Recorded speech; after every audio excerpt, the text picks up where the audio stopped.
میری تعلیم کا آخری سال چل رہا تھا، میں نے اپنی تعلیم بھی جاری رکھی اور پارٹ ٹائم جاب کرنے لگی، اور فارغ وقت میں گھر پر بچوں کو ٹیوشن بھی پڑھایا کرتی تھی۔ جو تھوڑی بہت آمدن آ رہی تھی، گھر کا نظام چل رہا تھا، اور چھوٹے بہن بھائیوں کی تعلیم کا اخراجات بھی کچھ نہ کچھ پورے ہو رہے تھے۔ میں نے اپنی پڑھائی کا بہت زیادہ خیال رکھا اور بہت زیادہ محنت کرتی رہی۔ آخر کار مجھے اپنی محنت کا ثمر مل گیا اور میری ماسٹر کی ڈگری پوری ہو گئی۔ مجھے ڈگری ملنے پر میں اور میرے گھر والے بہت زیادہ خوش ہوئے۔ میں نے ڈگری ہاتھ میں تھامی ہوئی تھی اور میری آنکھوں سے خوشی کے آنسو نکل رہے تھے۔ میری 16 سالہ تعلیم کا سارا نچوڑ اس ڈگری میں تھا۔ تب میں نے اپنے والد صاحب کو بھی یاد کیا کہ اگر ان کی محنتیں شامل نہ ہوتیں تو شاید آج میں اس مقام پر نہ ہوتی۔ میری تعلیم مکمل ہو گئی، تب ہمارے گھر کے اور میرے بہن بھائیوں کے تعلیم کے اخراجات بھی بڑھ گئے۔ تب میں نے مختلف جگہوں پر جاب کے لیے اپلائی کرنا شروع کر دیا۔ میں نے کافی کمپنیوں میں انٹرویوز دیے، لیکن مجھے کہیں سے بھی کوئی جواب نہ آیا۔ تب مجھے احساس ہوا کہ ہمارے ملک میں بے روزگاری کتنی زیادہ ہے۔ اگر ایک ماسٹر کی ڈگری ہولڈر کو جاب تلاش کرنے میں اتنی مشکل درپیش ہے، تو ملک کا ایک بیشتر حصہ میٹرک یا انٹرمیڈیٹ کے بعد تعلیم چھوڑ دیتا ہے، تو انہیں جاب تلاش کرنے میں کتنی مشکلات آتی ہوں گی۔ میری کافی زیادہ کوششوں کے بعد بالآخر مجھے ایک کمپنی میں جاب مل گئی۔ میں دل لگا کر کام کرتی رہی۔ میں نے اپنی محنت اور لگن کی وجہ سے کبھی بھی اپنے سینئرز کو شکایت کا موقع نہیں دیا تھا۔ میں اپنی محنت سے ہر وقت داد ہی وصول کرتی رہی اور کمپنی میں ترقی کی منازل طے کرتی رہی۔ کمپنی میں میری تنخواہ بھی بہت اچھی تھی۔ اس کے بعد ہمارے گھر کے حالات بہت زیادہ اچھے ہو گئے۔ گھر کے حالات میں اور چھوٹے بہن بھائیوں کو تعلیم میں کسی قسم کی تنگی تکلیف نہ ہوتی۔ گھر پر میرے لیے بہت زیادہ رشتے آ رہے تھے، لیکن میں سب کو صاف انکار کر دیتی، اور میں نے اپنی والدہ کو بھی بتایا کہ میں نے اس وقت تک شادی نہیں کرنی جب تک میری دونوں بہنوں کی شادی نہ ہو جائے اور میرے بھائی اپنے پیروں پر کھڑے نہ ہو جائیں۔ میں اپنی زندگی کے بارے میں سوچنے کے بجائے اپنے چھوٹے بہن بھائیوں کی زندگی کے بارے میں سوچنے لگی۔ کچھ وقت گزرا تو مجھ سے چھوٹی بہن نے BA مکمل کر لیا۔ اس کی بھی شادی کی عمر ہو چکی تھی۔ گھر پر اس کے لیے کافی رشتے آنا شروع ہو گئے۔ میں نے اسے آگے بھی پڑھانا چاہتی تھی، لیکن میری والدہ نے اصرار کیا کہ اس کی شادی کر دینی چاہیے تاکہ تم بھی اپنے گھر کی ہو سکو۔ جو میری بہن کے لیے رشتے آئے، ان میں ایک رشتہ بہت اچھا تھا۔ وہ خاندان مجھے بہت زیادہ نیک اور شریف لگا۔ لڑکا بھی بہت زیادہ خوبرو جوان تھا، اور سب سے بڑھ کر وہ ایک سرکاری ٹیچر تھا اور بہت سلجھا ہوا نوجوان تھا۔ میں نے کچھ جانچ پڑتال کے بعد والدہ سے کہا کہ میری بہن کا اس سے رشتہ پکا کر دیں۔ چنانچہ اس کا رشتہ پکا کر دیا گیا اور شادی کی تاریخ مقرر کر دی گئی۔ ہم سب شادی کی تیاریوں میں لگ گئے تھے۔ ہم نے ہر چیز میں میری چھوٹی بہن کی پسند کی لی۔ میں نے بہن کے لیے اگلے گھر میں ضروریات زندگی کی ہر چیز خریدی تھی۔ میری بہن بھی اس رشتے کے بعد بہت زیادہ خوش تھی۔ اس کی خوشی دیکھ کر میں بھی بہت زیادہ خوش ہو جایا کرتی۔ آخر کار شادی کا دن آ گیا تھا۔ سب کے چہرے پر مسرت تھی۔ مجھے بہت زیادہ خوشی تھی کہ آج میری بہن اپنے گھر کی ہو جائے گی، لیکن ہم سب گھر والوں کو اپنی بہن کی جدائی کا غم بھی بہت زیادہ تھا، اور یہ سوچتے رہے کہ کچھ دیر بعد ہماری بہن ہمارے گھر کو الوداع کہہ دے گی۔ میری بہن دلہن بن کر بیٹھی تھی۔ اس کے چہرے پر خوشی صاف دکھائی دے رہی تھی۔ اتنے میں بارات آ گئی۔ میری بہن کا نکاح ہو گیا۔ مہمانوں کو کھانا کھلانے کے بعد رخصتی کا وقت آ گیا۔ تب میری بہن ہم سب کو اشک بار چھوڑ کر گھر سے رخصت ہو گئی۔ ہمیں ایسا محسوس ہو رہا تھا کہ ہمارے سینے سے کوئی کلیجہ نکال کر لے جا رہا ہے، لیکن یہ بھی ایک دنیا کی ریت ہے کہ بیٹی گھر والوں کے لیے کتنی ہی پیاری کیوں نہ ہو، آخر کار اس نے رخصت ہو کر اپنے شوہر کے گھر جانا ہی ہوتا ہے۔ میری بہن اپنے سسرال میں بہت خوش و خرم زندگی بسر کر رہی تھی۔ اس کی زندگی دیکھ کر ہمیں رشک آ رہا تھا، اور ہم بہت زیادہ خوش ہو رہے تھے کہ ہماری بہن کی زندگی اتنی پرسکون ہے۔ تقریباً 1 سال گزرا تو اس سے چھوٹی بہن نے بھی BA مکمل کر لیا۔ تب اس کے لیے بھی گھر پر ایک رشتہ آیا۔ وہ خاندان بھی بہت اچھا اور نیک محسوس ہو رہا تھا۔ جب ہم لڑکے سے ملے تو ہم نے دیکھا کہ لڑکا بھی بہت زیادہ خوبصورت تھا۔ وہ فوج میں ملازمت کرتا تھا۔ جب ہم نے اس کی ملازمت کے بارے میں سنا تو ہم بہت زیادہ خوش ہوئے۔ ہم سب گھر والوں کو فوج سے دلی محبت تھی۔ میری بہن کی بھی خواہش تھی کہ میری کسی فوجی کے ساتھ شادی ہو۔ فوج میں ہر شخص کو جنگی تربیت کے علاوہ اچھی زندگی گزارنے کی بھی تربیت دی جاتی ہے، اور اسے ہر چیز کے بارے میں سکھایا جاتا ہے۔ ہم سکون سے جو اپنے کاروبار، شادی بیاہ اور دوسرے فنکشنز کرتے ہیں، اور جو ہم چین کی نیند سوتے ہیں، اس کے پیچھے بارڈروں پر اور فیلڈ ایریاز میں تعینات فوجی جوان ہوتے ہیں، جو دن رات جاگ کر اپنی جانوں پر کھیل کر ہماری جانوں کی حفاظت کرتے ہیں۔ وہ کئی مہینوں اپنے گھر والوں سے دور رہ کر ہماری حفاظت کرتے ہیں۔ چاہے برف ہو، آندھی ہو، طوفان ہو، سخت بارش ہو یا آگ برساتی ہوئی گرمی ہو، جس طرح کا بھی موسم ہو اور جیسے بھی حالات ہوں، خشکی ہو، صحرا ہو، پہاڑ ہو، دریا ہوں یا سمندر ہو یا پھر فضا ہو، ہر طرح کے حالات اور ہر طرح کے موسم میں وہ ہمارے لیے ڈیوٹیاں سر انجام دیتے ہیں۔ گلگت اور سکردو کے گلیشیئرز ہوں یا خیبر پختونخوا کی خطرناک پہاڑیاں، کشمیر کی لائن آف کنٹرول ہو یا پنجاب اور سندھ سے ملحقہ انڈیا کا بارڈر، کراچی کا ٹھاٹھے مارتا سمندر ہو یا بلوچستان کی سنگلاخ اور خطرناک پہاڑیاں ہوں، چاہے جس طرح کا بھی ماحول ہو، یہ کبھی ہار نہیں مانتے اور ہر ماحول میں اپنے فرائض سر انجام دیتے ہیں۔ عیدیں ہوں یا شبراتیں ہوں، یہ سب کچھ ہمارے لیے قربان کر دیتے ہیں، اور جب ہم پر کوئی برا وقت آتا ہے تو اپنی جانیں دے کر ہماری حفاظت کرتے ہیں۔ اور خدا نخواستہ جب کوئی ناگہانی آفات، سیلاب، زلزلے وغیرہ آتے ہیں، تب بھی فوج ہماری مدد کو فوراً آ پہنچتی ہے۔ ہمیں اپنی فوج پر فخر ہے اور ہمیں خوشی تھی کہ میری بہن کے لیے ایک فوجی کا رشتہ آیا ہے، اور پھر ہم نے اس سے اپنی بہن کا رشتہ پکا کر دیا اور شادی کی تیاریوں میں مگن ہو گئے۔ اس کی بھی شادی ہو گئی اور وہ بھی رخصت ہو کر اپنے سسرال چلی گئی۔ وہ بھی بہت زیادہ پرسکون زندگی گزارنے لگی۔ اس کے ساس سسر اس کا بہت زیادہ خیال رکھتے اور اسے کسی قسم کی تنگی تکلیف نہ ہونے دیتے۔ میری دونوں بہنیں اپنے اپنے گھر میں خوش و خرم زندگی گزار رہی تھیں۔ اب میرے دو چھوٹے بھائی کنوارے رہ گئے تھے جو دونوں کالج میں زیر تعلیم تھے۔ مجھ سے سب رشتہ داروں نے کہا کہ تم اپنی شادی کر لو، تمہاری عمر نکل رہی ہے، لیکن میں اپنے اوپر دھیان دینے کے بجائے اپنے بھائیوں کی فکر میں لگی رہی۔ میرا ایک بھائی کالج سے فارغ ہوا تو میں نے اس سے کہا کہ ابھی یونیورسٹی میں داخلہ لو، لیکن اس نے کہا کہ نہیں باجی، آپ نے ہمارے لیے بہت کچھ کیا ہے، اب میں نوکری کی تلاش کروں گا اور نوکری ملنے کے بعد پرائیویٹ طور پر تعلیم بھی جاری رکھوں گا۔ اس نے ایف ایس سی میں بہت اچھے نمبرز لیے ہوئے تھے۔ اس نے ایئر فورس میں کمیشن اپلائی کر دیا اور ہر قسم کے ذہنی، جسمانی اور میڈیکل ٹیسٹوں میں پاس ہو گیا۔ اس کا انٹرویو بھی بہت اچھا رہا۔ آخر کار ایک دن اسے کال آئی کہ آپ کو ایئر فورس میں بحیثیت پائلٹ بھرتی کر لیا گیا ہے۔ یہ خبر ہم سب کے لیے بہت زیادہ خوشی کا باعث بنی، اور پھر میرا بھائی ٹریننگ کے لیے ایئر فورس اکیڈمی چلا گیا۔ جب میرے بھائی کی نوکری لگ گئی اور اس نے گھر کے اخراجات اپنے ذمے لے لیے، تب میری والدہ نے مجھے کہا کہ اب تمہیں شادی کر لینی چاہیے، میرا بیٹا اب افسر بن گیا ہے، ہمیں کسی قسم کی تنگی تکلیف نہیں ہونے دے گا۔ تب میں نے والدہ کو کہا کہ ٹھیک ہے، اب میرے لیے رشتہ تلاش کریں۔ میری عمر تقریباً 30 برس ہو گئی تھی۔ ہماری کوششوں کے باوجود بھی ہمیں کوئی رشتہ نہ مل سکا۔ اس وقت مجھے احساس ہوا کہ میری عمر کافی آگے نکل گئی ہے، میرے لیے رشتہ آنا مشکل ہے۔ ہر کسی کی وہ کوشش ہوتی کہ اسے 20-22 سالہ لڑکی ملے۔ میری والدہ نے کافی لوگوں سے بات چیت بھی کی، لیکن میری عمر کو دیکھ کر کوئی بھی رشتے کے لیے تیار نہ ہوا۔ ہم رشتے کی تلاش میں ہی تھے کہ ایک دن ایک کافی زیادہ عمر کا شخص ہمارے گھر آیا، اور آتے ہی میری والدہ کو کہنے لگا کہ میں آپ کے گھر آپ کی بیٹی کے رشتے کے لیے آیا ہوں۔ تب میری والدہ نے کہا جی ہم تو رشتے کی تلاش میں ہیں، آپ اپنے بیٹے کی تصویر دکھائیں یا اسے بلائیں۔ تب اس شخص نے کہا کہ میں اپنے بیٹے کے لیے نہیں، اپنے رشتے کے لیے آیا ہوں۔ میں آپ کی بیٹی سے رشتہ کرنا چاہتا ہوں اور شادی کرنا چاہتا ہوں۔ اور وہ ہمیں بتانے لگا کہ میری بیوی کا انتقال ہو گیا ہے اور میرے 4 بچے ہیں۔ وہ دیکھنے میں میری باپ کی عمر کا لگتا تھا۔ تب میری والدہ نے اسے کہا کہ نہیں، میں اپنی بیٹی کی کس طرح آپ کے ساتھ شادی کر سکتی ہوں؟ میری بیٹی ابھی کنواری ہے اور پڑھی لکھی ہے، آپ تو اس کے ڈبل عمر کے لگتے ہیں۔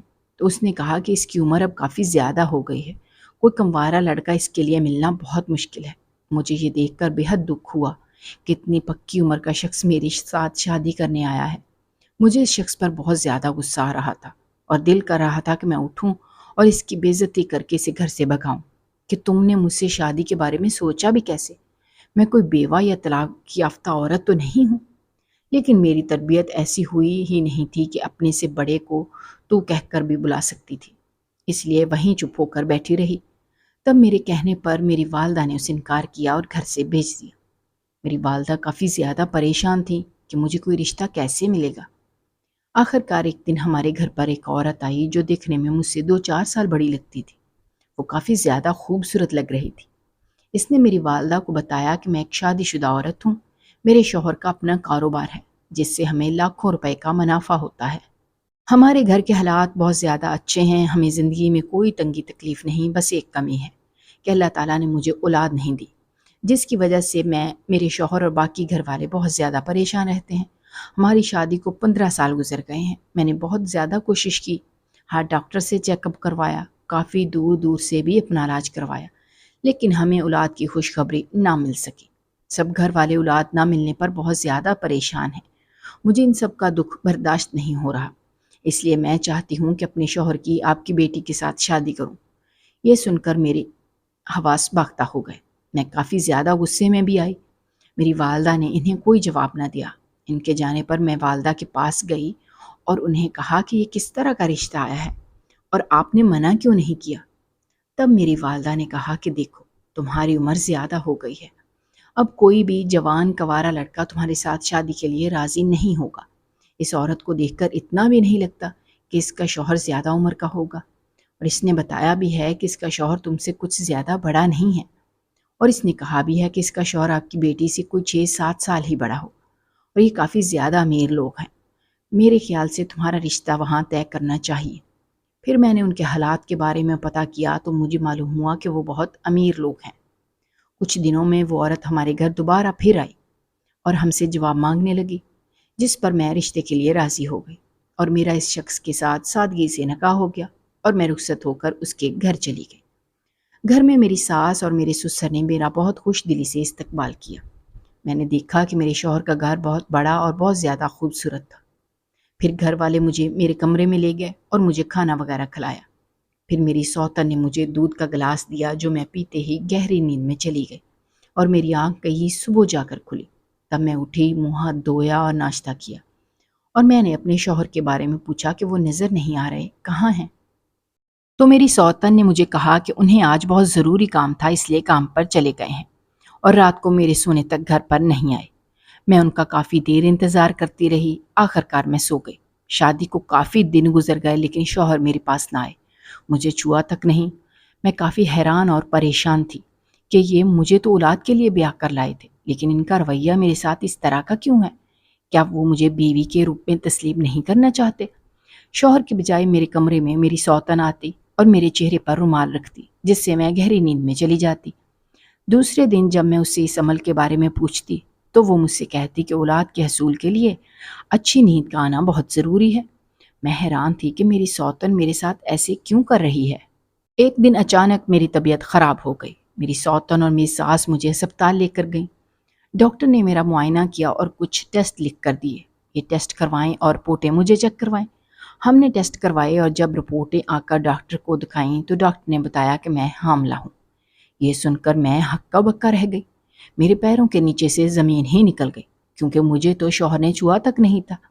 میں بہت زیادہ پریشان تھی کہ یہ کیا ماجرا ہے۔ میں نے ڈاکٹر کو کہا کہ آپ صحیح طرح سے رپورٹیں دیکھیں، شاید آپ کو غلط فہمی ہوئی ہو، لیکن ڈاکٹر نے کہا کہ نہیں، مجھے کوئی غلط فہمی نہیں ہوئی۔ میں نے تو جب آپ کو دیکھا اور آپ کا معائنہ کیا تھا تو مجھے یقین ہو گیا تھا کہ آپ حاملہ ہیں، لیکن میں نے مزید یقین دہانی کے لیے آپ کو ٹیسٹوں کے بارے میں کہا، اور ان رپورٹس میں صاف صاف دکھائی دے رہا ہے کہ آپ 5 ہفتوں سے حاملہ ہیں۔ میں یہ سب سن کر بہت زیادہ حیرت زدہ تھی۔ پھر جب ہم گھر پہنچے تو میں نے اپنی سوتن سے پوچھا کہ بتاؤ، تم میرے کمرے میں آتی تھی، مجھ پر رومال رکھتی تھی، تو اس کے بعد میرے ساتھ کیا ہوتا تھا؟ مجھے ساری حقیقت بتاؤ، میں بہت گھبرائی ہوئی ہوں۔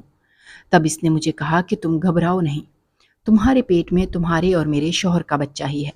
دراصل میں اپنے شوہر سے بہت زیادہ محبت کرتی ہوں، وہ بھی مجھ سے بہت زیادہ محبت کرتے ہیں۔ میں تو یہ برداشت بھی نہیں کر سکتی کہ اپنے شوہر کے لیے اور بیوی لاؤں، لیکن میں انہیں اولاد نہ دے سکی، اور ان کی پریشانی بھی مجھ سے دیکھی نہیں جاتی تھی، اس لیے میں تمہیں بیاہ کر لائی تھی۔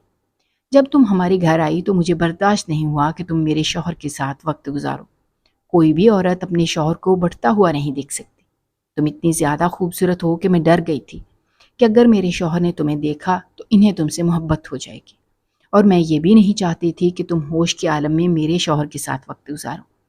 اس لیے میں شادی کی پہلی رات تمہارے کمرے میں آئی اور تمہیں دودھ میں نیند کی گولیاں ملا کر کھلا دی، جس سے تم گہری نیند میں چلی گئی تھی۔ میں نے شوہر کو کہا تھا کہ وہ تھکاوٹ کی وجہ سے سو گئی ہے، تب وہ اس رات تمہارے کمرے میں نہیں گئے۔ اس کے بعد میں روز تمہارے کمرے میں آتی اور رومال کے ساتھ دوائی لگا کر تمہیں سنگھا دیتی، جس سے تم گہری نیند میں چلی جاتی، اور تمہارے چہرے کو رومال سے ڈھانپ دیتی، اور پھر شوہر کو بلاتی، اور انہیں کبھی بھی تمہارا چہرہ نہیں دیکھنے دیا۔ وہ تمہارے ساتھ وقت گزارتے، تم بے ہوشی کے عالم میں ہوتی، جس سے مجھے تھوڑا بہت قرار ملتا رہتا کہ چلو تم تو بے ہوش ہو اور وہ بھی تمہارے چہرے کو نہیں دیکھ پا رہا، اور صبح تمہارے جاگنے سے پہلے پہلے ہی انہیں کام پر بھیج دیتی اور انہیں کہتی کہ جب تک میں آپ کو گھر پر نہیں بلاؤں گی تب تک آپ نے گھر میں داخل نہیں ہونا۔ پھر جب تم دوائی کے اثر سے سو جاتی تو میں اپنے شوہر کو گھر پر بلا لیتی۔ یہ سن کر میں بے حد پریشان ہوئی۔ یہ سب سن کر میرے تو ہوش ہی اڑ گئے۔ میں اپنی سوتن سے کافی غصہ ہوئی اور انہیں کہا کہ آپ کیسی عورت ہیں، میری زندگی کے ساتھ یہ کس طرح کا کھیل کھیلتی رہیں اور میری ازدواجی زندگی کو مذاق بنا دیا آپ نے۔ میں بھی ان کی بیوی ہوں، جتنا ان کا آپ پر حق ہے اتنا ہی میرے اوپر بھی ان کا حق ہے۔ کیا میں نے اس لیے ان کی دوسری بیوی بننا قبول کیا کہ میں اس طرح سے اگنور ہوتی رہوں؟ یہ سب باتیں میری ساس نے بھی سن لی تھی۔ وہ یہ سب سنتے ہی ہمارے پاس آ گئی۔ انہوں نے بھی میری سوتن کو کہا کہ تم نے اس کے ساتھ اچھا نہیں کیا، یہ کنواری لڑکی تھی، ہمارے خاندان کو اولاد دینے کے لیے راضی ہوئی اور میرے بیٹے کی دوسری بیوی بننا قبول کیا، لیکن تم نے اس کا حق اسے ادا نہ ہونے دیا۔ بہترین ازدواجی زندگی اس کا بھی حق ہے۔ اگر تم نے اس کے ساتھ ایسے ہی کرنا تھا تو اپنے شوہر سے اس کی شادی ہی کیوں کروائی تھی؟ تم اللہ تعالیٰ کو کیا منہ دکھاؤ گی؟ کسی کا حق سلب کرنا بہت بڑا گناہ ہے۔ بلا شبہ تم اپنے شوہر سے بہت زیادہ محبت کرتی ہو، لیکن یہ اس کے نکاح میں ہے، کوئی غیر عورت نہیں ہے۔ اس کا بھی حق ہے کہ اس کا شوہر اس سے محبت کرے اور اس کے ساتھ خوشی خوشی وقت گزارے۔ یہ باتیں سن کر میری سوتن کافی زیادہ شرمندہ ہوئی۔ انہوں نے مجھ سے اور میری ساس سے معافی مانگی اور کہا کہ میں اپنے کیے پر بہت زیادہ شرمندہ ہوں۔ میں اتنی مضبوط عورت نہیں تھی کہ اپنے شوہر کو خوشی خوشی دوسری عورت کے پاس وقت گزارنے دیتی، اور کوئی بھی عورت یہ نہیں چاہتی کہ اس کا شوہر دوسری عورت کے ساتھ، چاہے وہ اس کی بیوی ہی کیوں نہ ہو، اس کے ساتھ رات گزارے۔ لیکن میں یہ بھول گئی تھی کہ میرے شوہر کا تو اس کی دوسری بیوی کے اوپر بھی حق ہے، اور وہ بھی شادی کر کے اپنے گھر والوں کو چھوڑ کر اس کے لیے اس کے ساتھ شادی کر کے اس کے گھر آئی ہے کہ وہ اسے خوش رکھے اور اس کے حقوق پورے کرے۔ میری سوتن نے مجھ سے اور میری ساس سے معافی مانگنے کے بعد کہا کہ آپ کو آئندہ کبھی بھی مجھ سے شکایت نہیں ہوگی، اور وعدہ کیا کہ اس کے حقوق کا خیال رکھوں گی اور شوہر سے اس کے حقوق کا خیال رکھواؤں گی۔ اس وقت کے بعد ہم دونوں اتفاق اور محبت سے رہنے لگے۔ تب اس نے میرے شوہر کو بھی کہا کہ آپ اسے اس کا حق اچھے طریقے سے دیں۔ میں امید سے تھی تو میرا وہ بہت زیادہ خیال رکھتی۔ شوہر نے بھی مجھ سے معافی مانگی کہ میں بھی پہلی بیوی کی باتیں مانتا رہا اور تمہیں صحیح سے حق نہ دیا۔ میں نے ان سے کہا کہ کوئی بات نہیں، پچھلی باتوں کو دہرانے کا کوئی فائدہ نہیں ہے، بہتر یہ ہے کہ ہم اگلی زندگی کو درست کریں۔ میرے شوہر بھی میرا بہت زیادہ خیال رکھنے لگے اور میری ہر خواہش اور ضرورت کو پورا کرنے کی کوشش کرتے تھے۔ گھر والے مجھے ذرا سا کام بھی نہیں کرنے دے رہے تھے، ہمیشہ آرام کرنے کی تلقین کرتے رہتے۔ میں اور ہم سب گھر والے اس لمحے کا شدت سے انتظار کر رہے تھے کہ جب میرے بچے کی پیدائش ہوگی۔ جوں بچے کی پیدائش کا وقت نزدیک آتا، ہماری خوشیاں اور زیادہ بڑھتی جاتی۔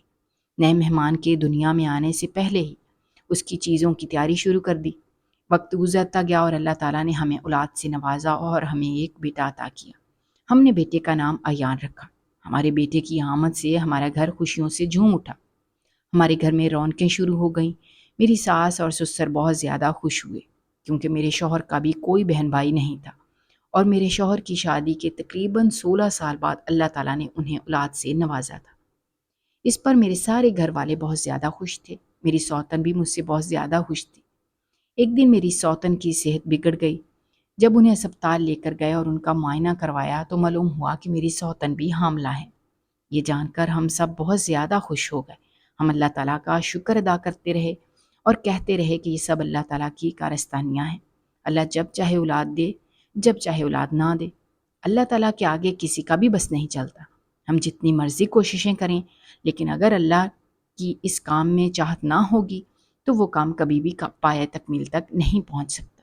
اب میری سوتن امید سے تھی اور ہم سب مل کر سوتن کا خیال رکھنے لگے۔ وقت گزرتا گیا اور اللہ تعالیٰ نے اسے بھی ایک بیٹے کی نعمت سے نوازا۔ جب میری سوتن ماں بنی تو وہ بہت زیادہ خوش ہوئی۔ اللہ تعالیٰ نے اسے 17 سال بعد اولاد کی خوشی سے نوازا تھا۔ ہمارا گھر خوشیوں کا گہوارہ بن گیا۔ ہمارا گھر کئی سال اولاد کو ترستا رہا، اور اب اللہ تعالیٰ نے ہمیں یکے بعد دیگرے 2 ننھے منھے بیٹوں سے نوازا۔ ہم سارا دن اپنے بیٹوں کے ساتھ کھیلتے رہتے اور زندگی کا لطف اٹھاتے۔ ہمیں اپنے بچوں کے ساتھ کھیلتے ہوئے صبح سے شام اور شام سے رات ہونے کا پتہ بھی نہ چلتا۔ ہم سب آپس میں پیار و محبت سے زندگی گزارنے لگے۔ میں اور میری سوتن کی آپس میں اتنی زیادہ دوستی اور محبت تھی کہ ہمیں دیکھ کر لوگ سمجھتے کہ ہم سگی بہنیں ہیں، اور کوئی بھی ہمیں سوتن سمجھنے کے لیے تیار نہیں ہوتا تھا۔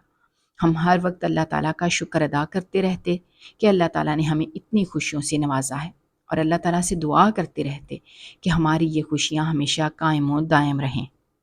اگر آپ کو ہماری کہانیاں پسند آ رہی ہیں تو ہمارے چینل کو سبسکرائب کیجیے، ویڈیوز پر کمنٹ کیجیے اور شیئر کیجیے۔ شکریہ۔